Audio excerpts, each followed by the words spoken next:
అయ్యప్ప స్వామి శరణం శరణం, హరిహర సుతుని చరణం శరణం. మహిషిని గెలిచే అవతారమూర్తి మాణికంతుని దేజునయ్య కీర్తి. మహిషాసురుని చెల్లి మహిషి రాక్షసి, అన్న మరణానికి రగిలవే దేశి. బ్రహ్మకై తపస్సు చేసి కోరింది వరం, హరిహరులకు పుత్రుడైతేనే నా మరణం. అసాధ్యమనుకొని లోకాలు ఏల దేవతల బాధలు ఆకాశానికి ఎగసే.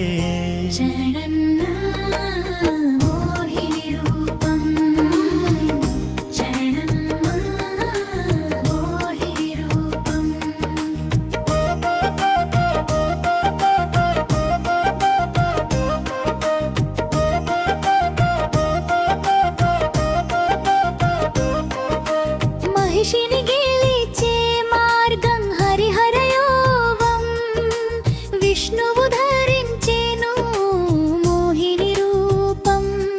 ఆ మోహన రూపానికి శివుడు ముగ్ధుడై దివ్య శక్తి కూడి శిశువుద్భవమై పంపా నది ఒడ్డున శివమోహిని వదలా. తేజోవంతమై మణిమెడలో మెరయా. చరణం చరణం మోహిని రూపం, చరణం చరణం మోహిని రూపం.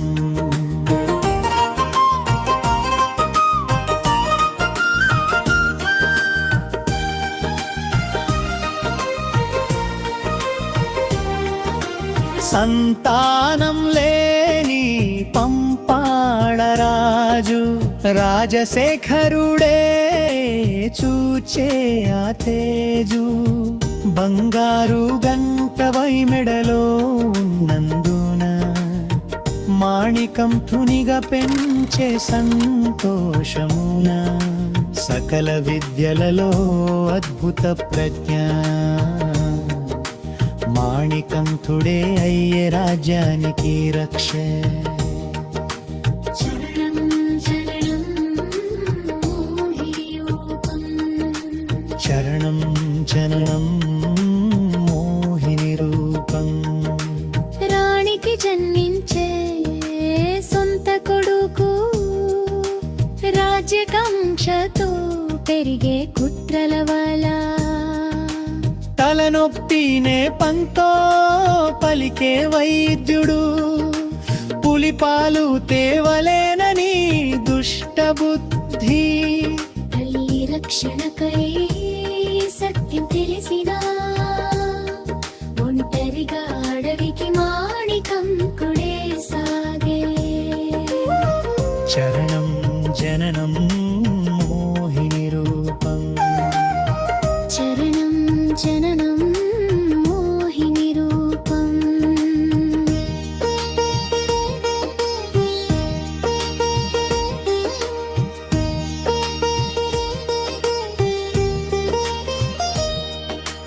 అడవిలో తారసపడే మహిషి రాక్షసి, హరిహర సుతునికి పోరాటమెంతో కలిసి.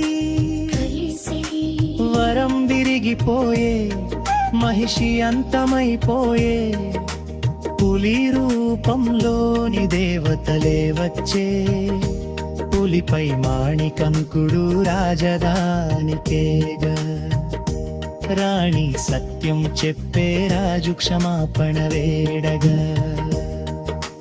చరణం చరణం మోహిని రూపం, చరణం చరణం మోహిని రూపం.